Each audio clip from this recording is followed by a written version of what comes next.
ये ना ज्योग्राफी का होमवर्क है, ये स्टार्टिंग से होमवर्क है, ये कंप्लीट नहीं हो चुका था। बताइएगा, भारत का भूगोल है, ठीक है। बताइए क्वेश्चन नंबर 1 पे इसका डिटेल पढ़ लीजिएगा, क्षेत्रफल में दिया हुआ सारा जो डिटेल है। बताइए क्वेश्चन नंबर 1 कह रहा है कि भारत के संदर्भ में निम्नलिखित कथनों में कौन सा कथन सही है। बताइए इसमें कौन सा कथन सही है, बताइए। ये 2 और 3 है। संख्या का लगभग 2.4 से भारत के अंतर्गत आता है और कर्क रेखा देश के बीच से गुजरती जो अक्षांश से विस्तार को दो बराबर भागों में बांटती है। तो कह रहा है ना कि भारत के संदर्भ में निम्नलिखित कथनों में कौन सा कथन सही है, तो 2 और 3 सही है। देखिए, भारत का विश्व में छठा सबसे बड़ा देश है, क्या है? गलत है, 7वां बड़ा देश है, ठीक है। इसलिए पहला कथन गलत है। और संसार का लगभग 2.4% क्षेत्र भारत के अंतर्गत आता है, बिल्कुल सही है। और कर्क रेखा देश के बीच से गुजरती है जो अक्षांशीय विस्तार को 2 बराबर भागों में बांटती है, बिल्कुल सही है। अब भारत पूरी तरह से उष्णकटिबंधीय क्षेत्र में स्थित है, बिल्कुल क्या है? तो गलत है। तो इसका सही उत्तर क्या है? 2 और 3 सही है। देखिए, कह रहा है ना कि भारत विश्व का 7वां बड़ा देश है, ठीक है, ना कि छठा।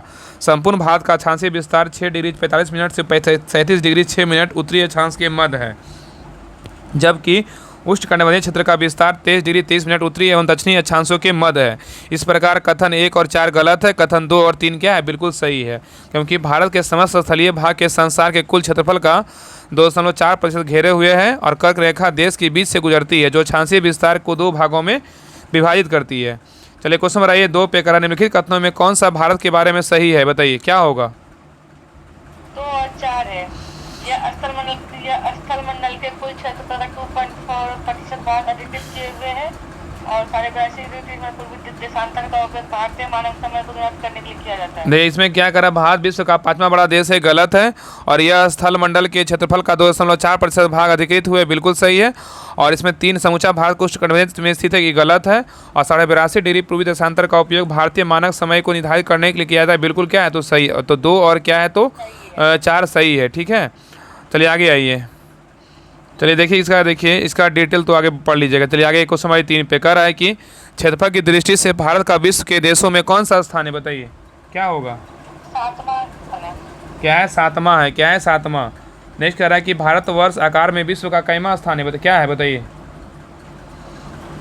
7वां सबसे बड़ा देश है। भारतवर्ष जो है ना आकार में विश्व का क्या है? तो 7वां सबसे बड़ा देश है। आगे कह रहा है कि भारत का क्षेत्रफल जो है ना, भारत का क्षेत्रफल संसार के क्षेत्रफल का 2.4% है, परंतु इसकी क्या है? बताइए जनसंख्या क्या है? बताइए। संपूर्ण मानव जाति का जो है ना 17% जनसंख्या है, ठीक है। तो कह रहा है कि भारत का क्षेत्रफल संसार के क्षेत्रफल का 2.4% है ना, कि भारत का क्षेत्रफल संसार के क्षेत्रफल का 2.4% है, परंतु इसकी क्या है? तो संपूर्ण मानव जाति का 17% जनसंख्या है, ठीक है। एक कह रहा है ना कि भारत का क्षेत्रफल 32,87,263 वर्ग किलोमीटर है, जो संसार के समस्त क्षेत्रफल का स्थलीय भाग का लगभग 2.4% है, जबकि भारत में संपूर्ण विश्व का 17.5% जनसंख्या मतलब वर्ष 2011 की जनगणना के अंतिम आंकड़ों के अनुसार है, जनसंख्या निवास कर रही है। तब निकटतम सही उत्तर बी है। बताइए कि भारतवर्ष में लगभग कितने गाँव है? बताइए कितना गाँव है भारतवर्ष में? क्या हो जाएगा इनमें? देखिए कह रहा है, नीचे देखिए दिया हुआ, कह रहा है कि वर्ष 2011 की जनगणना के अंतिम आंकड़ों के अनुसार भारत में गाँव की संख्या बोलेगा ना, तो 64 जो है ना, कहीं दाएँ सैकड़ा हज़ार 10,000 लाख 6,40,932 है, ठीक है। लगभग 6 लाख याद रखिएगा। 6 लाख सारे क्या है? इनमें से कोई नहीं ऑप्शन था ना, इसमें अगर इसमें ऑप्शन अगर नहीं रहता ना, यहाँ पे देता ऑप्शन में इनमें से कोई नहीं, यहाँ पे देता 9 लाख, तो सीधा आंसर होता बी, क्योंकि 6 लाख के समथिंग था, इसलिए 6,40,932 है, इसलिए डी क्या है? सही उत्तर है। चलिए आगे देखिए क्वेश्चन नेक्स्ट कर रहा है 7 नंबर, करा निम्नलिखित में से कौन जोड़ों में कौन सा जोड़ा सही नहीं है? बताइए इसमें कौन सा जोड़ा गलत है? डी गलत है ना। हाँ, तो भारत का कुल क्षेत्रफल बोलेगा तो 3.28 मिलियन वर्ग किलोमीटर, बिल्कुल सही है। और भारत का अक्षांशीय विस्तार बोलेगा तो 8 डिग्री 4 मिनट उत्तर से लेकर 37 डिग्री 6 मिनट उत्तर तक है। और भारत का रेखांशीय विस्तार बोलेगा तो 68 डिग्री 7 मिनट पूर्व से लेकर 97 डिग्री 25 मिनट पूर्व तक है। और भारत की नए राज्यों की संख्या कितनी है वर्तमान में? तो 28 राज्य है ना, यहाँ पे 26 है, इसलिए गलत है। 28 राज्य और 8 केंद्र शासित प्रदेश है। चलिए क्वेश्चन नंबर 8 पे कह रहा है कि भारत के लिए निम्नलिखित कथनों में से कौन सा कथन गलत है? बताइए इसमें कौन सा कथन गलत है? हाँ, देखिए कह रहा है ना कि पहला क्या है? तो भारत विश्व का 7वां बड़ा देश है, बिल्कुल सही है। और भारत जनसंख्या की दृष्टि से विश्व का दूसरा राष्ट्र है, बिल्कुल सही है। और इसकी भूमि सीमा का विस्तार 15,200 किलोमीटर, बिल्कुल सही है। और सर्वप्रथम सूर्योदय का देश, जो सूर्योदय का बोलेगा ना, इसका राज्य किसे कहते हैं? मिजोरम राज्य में होता है, बिल्कुल गलत। क्या गलत है? भारत में जो है सर्वप्रथम सूर्योदय का बोलेगा कौन सा राज्य है? तो अरुणाचल प्रदेश है। क्या है? अरुणाचल प्रदेश। चलिए आगे आइए। देखिए अब दूसरा चैप्टर क्या है? अक्षांशीय विस्तार है, इसका डिटेल पढ़ लीजिएगा। डायरेक्ट आइए क्वेश्चन पे। इसका डिटेल जो है ना सारा पढ़ लीजिए। डायरेक्ट क्वेश्चन पे ये करा है, क्वेश्चन नंबर 1 कह रहा है कि भारत विस्तृत है, बताइए कितना से कितना डिग्री के बीच है, बताइए भारत का विस्तारित क्षेत्र है। उपयुक्त में से कोई नहीं। देखिए इसका डिटेल देखिए कह रहा है कि भारत की मुख्य भूमि का विस्तार उत्तर पूर्वी गोलार्ध में 8 डिग्री 4 मिनट उत्तर से लेके 37 डिग्री 6 मिनट उत्तरी अक्षांशों तथा 68 डिग्री 7 मिनट पूर्व से लेकर 97 डिग्री 25 मिनट पूर्वी देशांतरों के मध्य है। ये क्वेश्चन ना 64 पोस्ट पीटी में क्वेश्चन पूछा हुआ क्वेश्चन है। और कर्क रेखा भारत के लगभग बीचों बीच से होकर गुजरती है। स्पष्ट है कि कोई विकल्प सही नहीं है। चलिए क्वेश्चन नंबर 2 पे करा सिक्किम से गुजरने वाला अक्षांश निम्नलिखित में से किस एक से होकर गुजरता है, बताइए क्या होगा। राजस्थान से कह रहा है ना कि सिक्किम से गुजरने वाला अक्षांश निम्नलिखित में से किस एक से होकर गुजरता है, तो क्या हो जाएगा राजस्थान। चलिए आगे कह रहा है सिक्किम से गुजरने वाली अक्षांश रेखा राजस्थान से होकर भी गुजरती है। आगे कह रहा है क्वेश्चन नंबर 3 कह रहा है जिस जिले से 70 डिग्री पूर्वी देशांतर रेखा गुजरती है वह कौन सा जिला है, बताइए क्या है, तो जैसलमेर, राजस्थान का जैसलमेर है। ठीक है, तो 70 डिग्री पूर्वी देशांतर रेखा के जैसलमेर जिले से गुजरती है। जैसलमेर कहाँ है, तो राजस्थान में है। एक तीसरा चैप्टर है भारत एवं कर्क रेखा है। ठीक है, इसका डिटेल पढ़ लीजिएगा। डायरेक्ट आइए क्वेश्चन पे। चलिए क्वेश्चन नंबर 1 पे देखिए कह रहा है कर्क रेखा किस राज्य से होकर गुजरती है, बताइए क्या होगा। बिहार झारखंड से होकर गुजरता है। ठीक है, चलिए आगे आइए। कह रहा है क्वेश्चन नंबर 2 पे एक कर्क रेखा पढ़ने वाले भारत के राज्य का कुल संख्या कितना है, तो 8 है। गुजरात है, राजस्थान है, मध्य प्रदेश, छत्तीसगढ़, झारखंड, पश्चिम बंगाल, त्रिपुरा और मिजोरम है। और वर्तमान में उपयुक्त ये विकल्प में से कोई भी सही नहीं है, किंतु प्रश्नकाल में झारखंड बिहार का ही भाग था, इसलिए वो जो है ना 20 सही उत्तर माना गया है। चलिए क्वेश्चन नंबर 2 पे कह रहा है कर्क रेखा निम्नलिखित में से किन किन राज्यों से होकर गुजरती है, नीचे दिए कूट का सही उत्तर चयन कीजिए। इसमें कौन कौन है कर्क रेखा गुजरता है, बताइए। छत्तीसगढ़ और झारखंड। तो कर्क रेखा जो है ना गुजरात, छत्तीसगढ़ और झारखंड, मतलब झारखंड से गुजरता है, लेकिन जो है ना उत्तर प्रदेश से नहीं गुजरता है। चलिए आइए, कर्क रेखा गुजरती है, बताइए किससे गुजरती है कर्क रेखा, क्या होगा। त्रिपुरा से और मिजोरम से। हाँ, तो कर्क रेखा गुजरती है किससे, तो इन सभी से, मध्य प्रदेश से, त्रिपुरा से, मिजोरम से कर्क रेखा गुजरती है। मित्र पे गमछा झाड़ इसका ट्रिक होता है। चलिए आगे कह रहा है कितने भारतीय प्रदेशों से होकर कर्क रेखा गुजरती है, बताइए क्या होगा। 8। कितना है, 8 है। चलिए क्वेश्चन नंबर 5 पे करा है कि भारत का एक राज्य जिससे होगा कर्क रेखा गुजरती है, बताइए कौन सा राज्य है, बताइए क्या हो जाएगा। तो झारखंड है। क्या है, झारखंड। लेकिन जम्मू कश्मीर, हिमाचल प्रदेश और बिहार से क्या होता है, नहीं गुजरता है।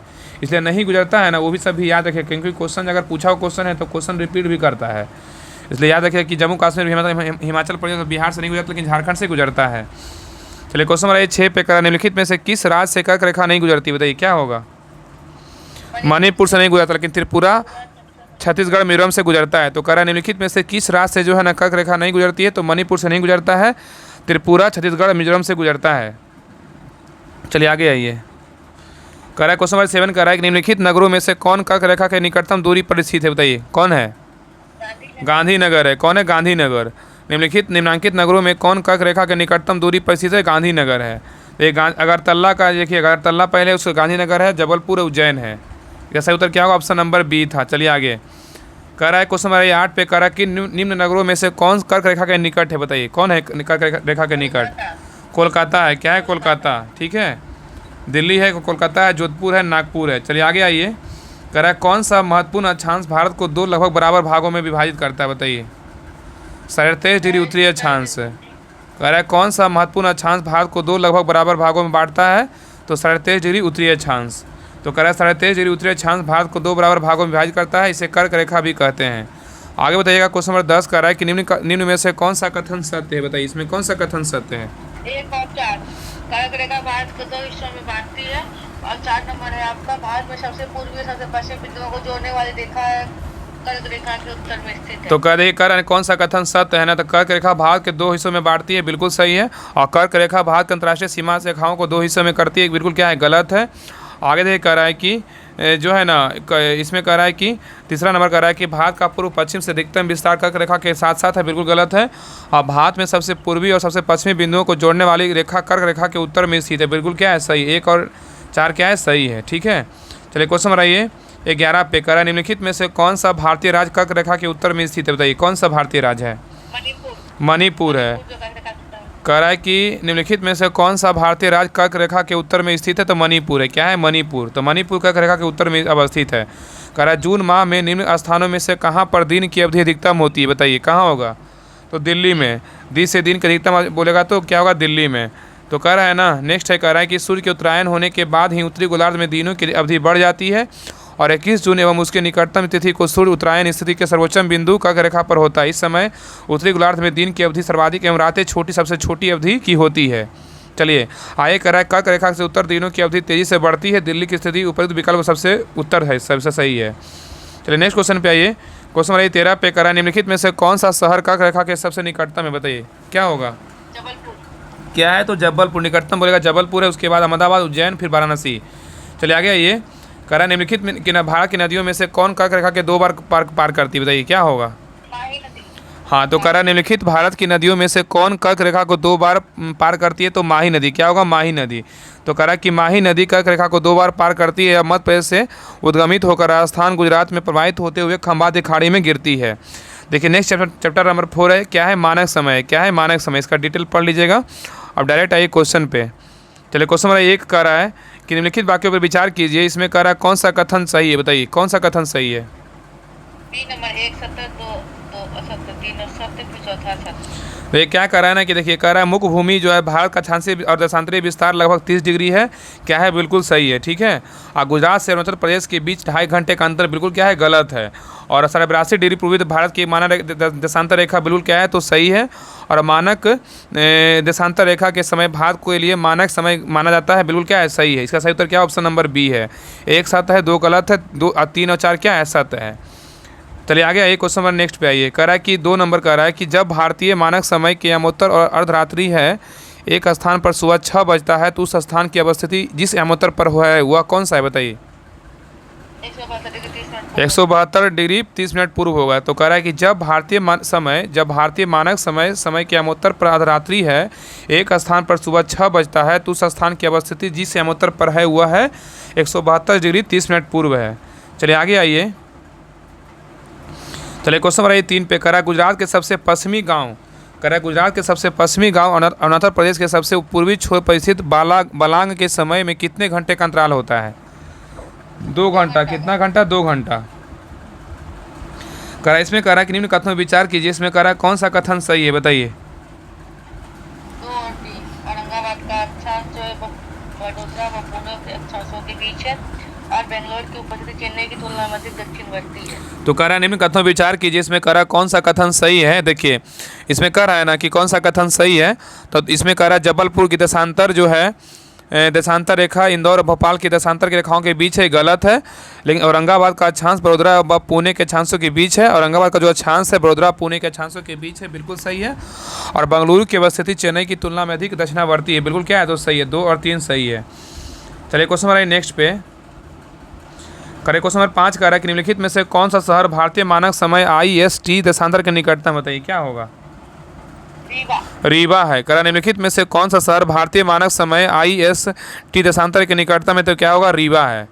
रीवा है, सागर, उज्जैन, होशंगाबाद है। चलिए क्वेश्चन नंबर 6 पे कह रहा है, यदि भारतीय मानक समय के अनुसार पूर्वाह्न के 10 बजे, मतलब जो है ना सुबह पूर्वाह्न के 10 बजे हो, 10 बजे, तो 92 डिग्री पूर्व देशांतर पर शिलोंग का स्थानीय समय क्या होगा, तो 10:38 पूर्वाह्न होगा, ठीक है। चलिए आगे क्वेश्चन नंबर 7 पे कह रहा है कि यदि भारतीय मानक समय यामोत्तर पर मध्याह्न मतलब 120 डिग्री पूर्वी देशांतर पर स्थानीय समय क्या होगा, 2:30 कह रहा है यदि भारतीय मानक समय यामोत्तर पर मध्याह्न है तो 120 डिग्री पूर्वी देशांतर पर स्थानीय समय क्या होगा, 2:30। चलिए क्वेश्चन नंबर 8 पे कह रहा है कि भारतीय मानक समय की यामोत्तर नहीं गुजरती है, भाई किससे नहीं गुजरती है,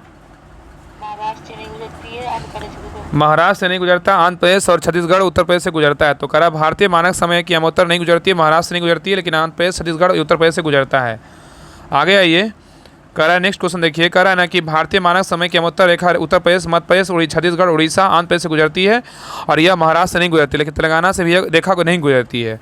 चलिए क्वेश्चन नंबर 9 पे कह रहा है कि भारतीय मानक समय की देशांतर रेखा 82.5 डिग्री किस नगर से होकर गुजरती है, बताइए। इसका स्टार्ट देखिए दिया हुआ है। देखा है ना कि भारतीय मानक समय की देशांतर रेखा 82.5 डिग्री पूर्वी मिर्ज़ापुर, इलाहाबाद, वर्तमान प्रयागराज के निकट होकर गुजरती है, ठीक है। निकटतम विकल्प डी सही उत्तर माना जा सकता है, इसलिए जो है डी इलाहाबाद है ना, बिल्कुल सही माना जा सकता है। आगे कह रहा है कि 10 नंबर क्वेश्चन कि निम्नलिखित देशांतरों में से कौन सा भारत की प्रमाणित मध्याह्न रेखा कहलाता है, बताइए क्या होगा। 82.5 डिग्री क्या है, तो पूर्व है। तो कह रहा है कि निम्नलिखित देशांतरों में से कौन सा भारत की प्रमाणित मध्याह्न रेखा कहलाता है, तो 82.5 डिग्री पूर्वी मतलब पूरब। आगे कह रहा है कि भारतीय मानक समय इंडियन स्टैंडर्ड टाइम IST का फुल फॉर्म बोले इंडियन स्टैंडर्ड टाइम होता है, निम्नलिखित स्थानों में किसके समीप लिया जाता है, बताइए क्या होगा। स्टार दिया हुआ देखिए, कह रहा है ना कि व्याख्या ये सही उत्तर माना जा सकता है, इलाहाबाद नहीं वही सही है। आगे कह रहा है कि भारतीय मानक समय इंडियन स्टैंडर्ड टाइम एवं ग्रीनविच मध्याह्न समय मतलब ग्रीनविच मीन टाइम में अंतर पाया जाता है कितना घंटे का, सबको पता है 5.5 घंटे का होता है। आगे आइए, तो कह रहा है ना कि भारतीय मानक समय इंडियन स्टैंडर्ड टाइम ग्रीनविच मध्याह्न ग्रीनविच मीन टाइम में जो है ना 5.5 घंटे का अंतर पाया जाता है। चलिए क्वेश्चन नंबर 13 पे करा, यदि अरुणाचल प्रदेश में तीरप में सूर्योदय 5 बजे प्रातः होता है तो गुजरात में कांडला में सूर्योदय किस समय होगा, बताइए। लगभग 7:30 बजे होगा, ठीक है। यहाँ 5 और 2 है दे रहा है ना, तो मतलब लगभग क्या है, मतलब लगभग में है तो यही होगा 7 बजे तक होगा। आगे कह रहा है कि देखिए कर रहा है अरुणाचल प्रदेश के तीरप मतलब लगभग 95 डिग्री 31 और गुजरात के कांडला लगभग 70 डिग्री 11 मिनट में सूर्योदय के समय देशांतर स्थिति के अनुरूप लगभग 2 घंटे का अंतर रहता है। अतः तीरप में 5 बजे प्रातः होने पर कांडला में सूर्योदय लगभग कितना होगा, 7 बजे प्रातः होगा। चलिए क्वेश्चन नंबर 14 पे करा, निम्नलिखित में से कौन सा शहर दिल्ली के समीप जो है ना, करा निम्नलिखित में से कौन सा शहर दिल्ली के सबसे समीप के देशांतर पर स्थित है, बताइए क्या होगा। तो बेंगलुरु है, क्या है बेंगलुरु। तो कह रहा है निम्नलिखित में से कौन सा शहर दिल्ली के सबसे समीप के देशांतर पर स्थित है, क्या होगा बेंगलुरु। आगे कह रहा है देखिए, कह रहा है दिल्ली के जो है ना देशांतरीय विस्तार लगभग 76 डिग्री 50 मिनट पूर्व से लेकर 70 डिग्री 22 मिनट पूर्व के मध्य है। यह वह शहर दिल्ली के समीप देशांतर पर स्थित होगा जिसका देशांतरीय स्तर दिल्ली से सबसे कम होगा। प्रश्न में दिए गए शहरों का देशांतरीय विस्तार इस प्रकार है, बेंगलुरु है, हैदराबाद है, नागपुर है और क्या है, पुणे है। चलिए क्वेश्चन नंबर 15 पे कह रहा है कि किस पठार पे कर्क रेखा तथा भारतीय मानक समय रेखा एक दूसरे को काटती है, बताइए क्या होगा। बघेलखंड, क्या होगा बघेलखंड। कह रहा है किस पठार पर कर्क रेखा और भारतीय मानक समय रेखा एक दूसरे को काटती है, तो बघेलखंड। तो कह रहा है कर्क रेखा एवं भारतीय मानक समय रेखा छत्तीसगढ़ राज्य के उत्तरी भाग में एक दूसरे को काटती है जो कि बघेलखंड पठार के अंतर्गत आता है। तो खत्म हो गया, ये फर्स्ट डे का होमवर्क खत्म हो गया ज्योग्राफी का। चलिए अगले क्लास में जो है ना नेक्स्ट डे का होमवर्क कंप्लीट करेंगे।